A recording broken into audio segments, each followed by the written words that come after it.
Oi, pessoal! Vamos falar mais um pouquinho sobre boa-fé objetiva e os seus deveres anexos. Bom, os deveres anexos da boa-fé objetiva são aqueles deveres que estão presentes, nos contratos, ainda que não estejam previstos de forma expressa.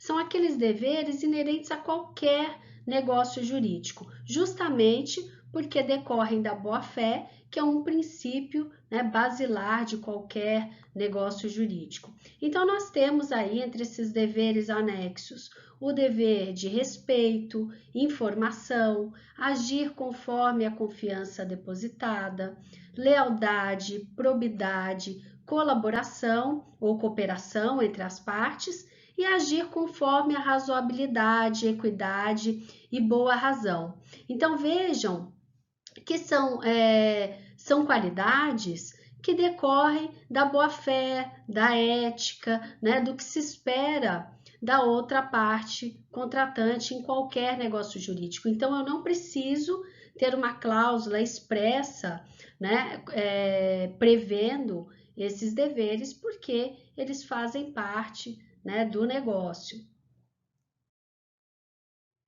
Então, qualquer ato, que seja contrário a esses deveres da boa-fé, ele fica caracterizado, como desrespeito ao princípio da boa-fé, e se esse ato causar danos a outra parte, aquela parte, que praticou determinado ato contrário à boa-fé objetiva, fica obrigado a indenizar a outra parte. Então, esta é uma consequência da responsabilidade civil objetiva. Responsabilidade civil objetiva, por quê?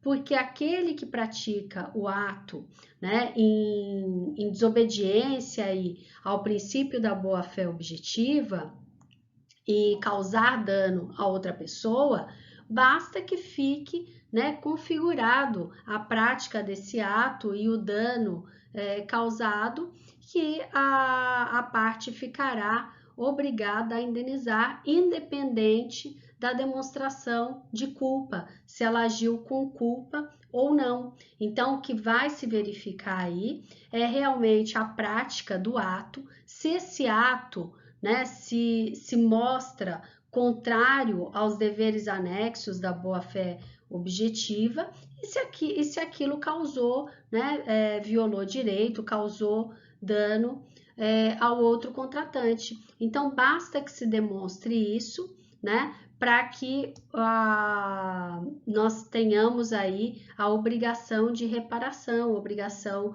de indenização, independente da culpa. Então, nós podemos aqui destacar três funções básicas da boa-fé objetiva. É a função de interpretação, de controle e de integração. Então, a boa-fé, ela serve para a interpretação da própria lei e do contrato. As cláusulas contratuais, elas devem ser interpretadas, quando for necessária essa interpretação, elas devem ser interpretadas dentro da boa-fé objetiva. Então, o artigo 113, ele prevê essa função de interpretação da boa-fé no seguinte disposto: os negócios jurídicos devem ser interpretados conforme a boa-fé e os usos do lugar de sua celebração. Então, nós temos aqui a boa-fé objetiva, mais a função social do contrato, como princípios norteadores de interpretação do negócio jurídico. A função de controle. A função de controle, a boa-fé objetiva, ela serve para controlar o exercício do direito. O exercício regular do direito pressupõe que não há excessos em relação a esse exercício. Por quê? Porque o excesso pode causar dano né, a outra pessoa. Então, o artigo 187, ele prevê, inclusive, né, que o abuso de direito é ato ilícito, e ocorrendo o ato ilícito, nós temos aí a responsabilidade civil objetiva, que é a obrigação de indenizar. Então, o artigo 187 diz que também comete ato ilícito o titular de um direito que, ao exercê-lo, excede manifestamente os limites impostos pelo seu fim econômico ou social, pela boa-fé ou pelos bons costumes. E nós vamos ver um conceito decorrente da boa-fé que trata exatamente desse abuso de direito, desse controle que a gente vai analisar um pouco mais a seguir. Em relação à função integrativa, né? A boa-fé, ela deve estar presente em todas as fases do contrato, seja na fase pré-contratual, na fase da conclusão do contrato e na fase pós-contratual também. Nós também teremos oportunidade aí de estudar em tema específico sobre a responsabilidade civil pós-contratual. Por quê? Porque se exige também, né, que as partes elas se comportem de acordo, né, com os deveres aí da boa-fé, mesmo depois de extinta a relação jurídica. Então, o artigo 422, ele prevê que os contratantes eles são obrigados a guardar, assim na conclusão do contrato como na sua execução, os princípios da probidade e boa-fé. E aí eu destaquei aqui um enunciado do STJ que diz que a interpretação, né, do artigo 422, ela deve ser feita também nas fases, né, pré-contratual e pós-contratual, e não somente durante a execução do contrato, né, na conclusão, ou seja, na conclusão, quando as partes celebram o contrato, e na sua execução. Mas antes e depois do contrato, as partes também devem observar os deveres anexos da boa-fé. Bom, agora nós vamos tratar de alguns conceitos decorrentes da boa-fé, muito utilizado, né, pela doutrina, pela jurisprudência, para caracterizar alguns atos, alguns comportamentos como desobediência ao princípio da boa-fé. Um deles é o venire contra factum próprio, é a vedação do comportamento contraditório. Então, a pessoa ela não pode exercer um direito próprio contrariando um comportamento anterior, porque isso fere a confiança, né, depositada pelo outro contratante e o dever de lealdade que decorrem da boa-fé objetiva. Então, os pressupostos do venire contra factum próprio o fato, né, próprio, uma conduta inicial, a legítima confiança da outra parte na conservação desta conduta, ou seja, a partir, né, uma das partes, ela adota uma conduta por um tempo, né, reiterado e gera uma legítima confiança da outra parte, uma legítima expectativa de que aquela conduta será a conduta, né, adotada do decorrer dessa relação jurídica. E essa parte, ela pratica um ato contraditório àquela conduta já adotada, né, causando um dano ou potencial dano decorrente dessa contradição. Então, é uma mudança inesperada de comportamento. A parte ela não pode, né, alterar esse comportamento,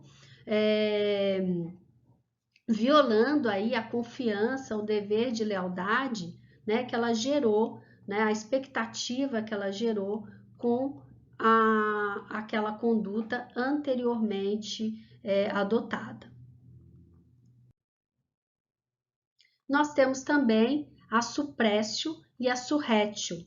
Né? A suppressio é a supressão de um direito ou de uma posição jurídica pela renúncia tácita, caracterizada pelo seu não exercício com o passar do tempo, né? Então, vejam que também é um ato aí de comportamento. A surrétio, por outro lado, é o surgimento de um direito que até então não existia, mas ele passa a existir decorrente, né, de práticas, da prática contínua daquele ato, né, usos e costumes. Então, o artigo 330, ele é um exemplo, né, da suprécio com a surrécio. O pagamento reiteradamente feito em outro local faz presumir a renúncia do credor relativamente ao previsto no contrato. Então, vamos supor que no contrato de locação, a cláusula, né, que prevê o local de pagamento, prevê o domicílio do locador, né, por exemplo, mas o locador, reiteradamente, ele passa a receber lá na residência do locatário. E ele faz isso, né, durante um período longo de tempo, um período razoável de tempo, criando, né, a confiança do locatário de que houve realmente uma renúncia daquele local estipulado no contrato, que houve, né, uma alteração tácita aí contratual, não houve uma alteração formal, mas o locador ele passou a receber em local diferente, criando aí um direito do locatário de ser cobrado no seu domicílio. E, por outro lado, o locador perde o direito, né, de receber naquele local pré-determinado no contrato. Então, nós temos aí a ocorrência da suprécio e surrécio decorrente de um comportamento reiterado, né, de uma das partes, criando uma confiança legítima de que houve realmente uma renúncia de direito. Então, ele não pode voltar atrás, né, e cobrar o aluguel no local anteriormente estabelecido em contrato. Bom, o TUCOC, né? O TUCOC é a impossibilidade de eu exigir o cumprimento de uma regra que eu mesma descumpri.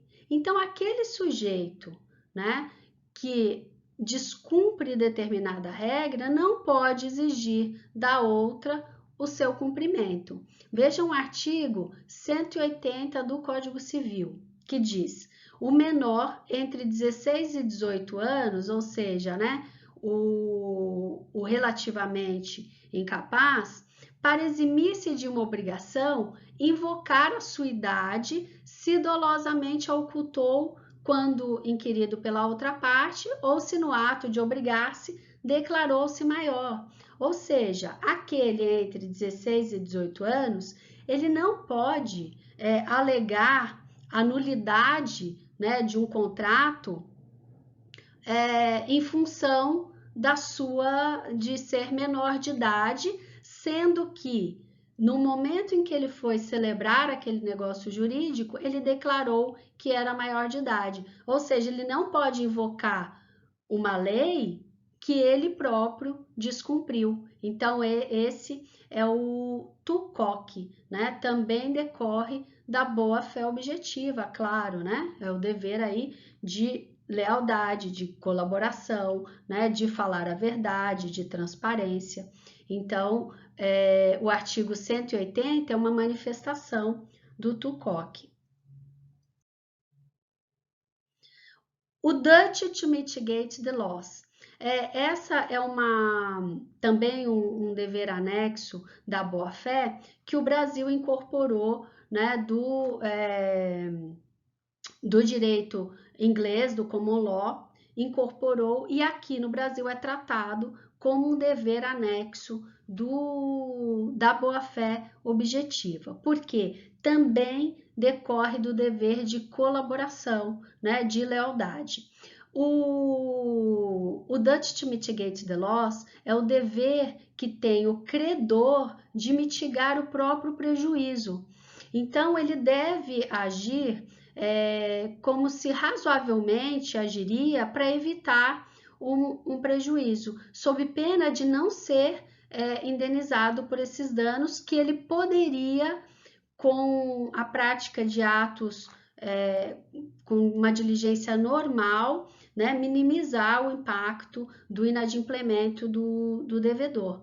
Então, decorre do dever de colaboração de mitigar o seu próprio prejuízo, né? Se ele não fizer, ele corre o risco de não ser indenizado ou ter a sua indenização diminuída em razão da sua própria negligência, né? Então, o credor fica com o ônus de impedir que ocorram danos razoavelmente evitáveis, né, sob pena de não serem indenizados. Então, na nossa aula no Zoom, nós vamos ver alguns exemplos práticos desses institutos, mas eu queria fazer esses destaques para vocês, e ainda falaremos mais um pouco da boa-fé objetiva e dos seus deveres anexos quando nós estudarmos aí os casos práticos em aula, tá bom, pessoal? Até a próxima!